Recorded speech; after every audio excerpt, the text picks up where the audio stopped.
มาทุกคนถึงเวลาแล้วเนาะโมงนี้กับโมงอยากกินข้าวแล้วแต่ว่าคิดยังบ่ออกมาเปิดตู้เย็นเนาะเห็นมีเห็ดมีซีนหมูหน่อยนึงก็เลยว่าเอามาคั่วเนาะทุกคนมาเกียมซอยขิงกระเทียมหัวบัวหมักเผ็ดไว้เนาะซอยให้ตอนเป็นต้นน้อยๆเนาะเสียงจะใส่หมักเผ็ดดิบแดงหมักเผ็ดแห้งแดใส่ขิงเนาะเพื่อให้เผ็ด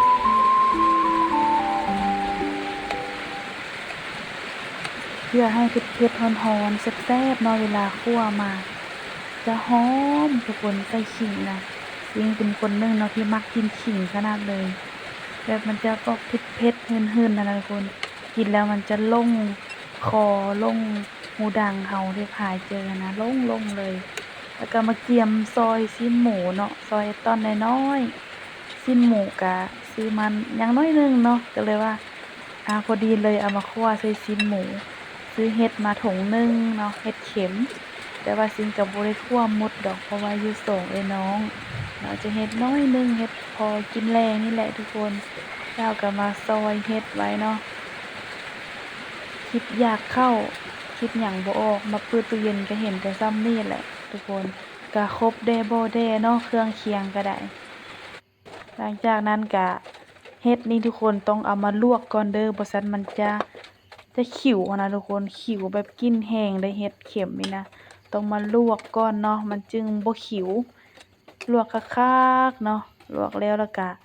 เตรียมมาคั่วบัดนี้ทุกคนแน่เอาน้ำมันลงเนาะเอาเครื่องที่ซอยไว้เมื่อกี้เนาะมาลงเลยเจียวให้หอมๆค่อยเจียวไปเนาะค่อยเจียวอะไรมันจะหอมๆทุกคน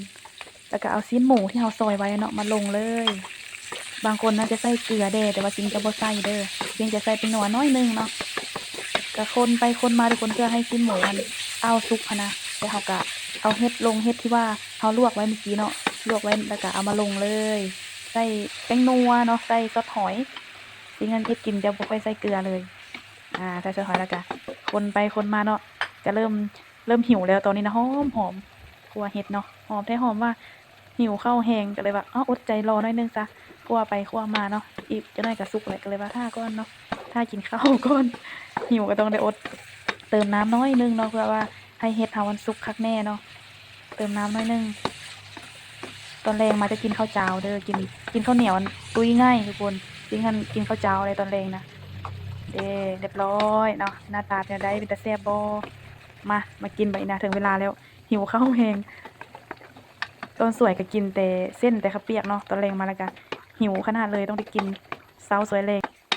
กินข้าวนะแซ่บแซ่บทุกคนกินกับแจ่วครับอย่างก็คือว่าแซ่บ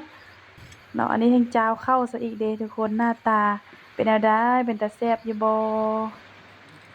มากินนำกันเด้อ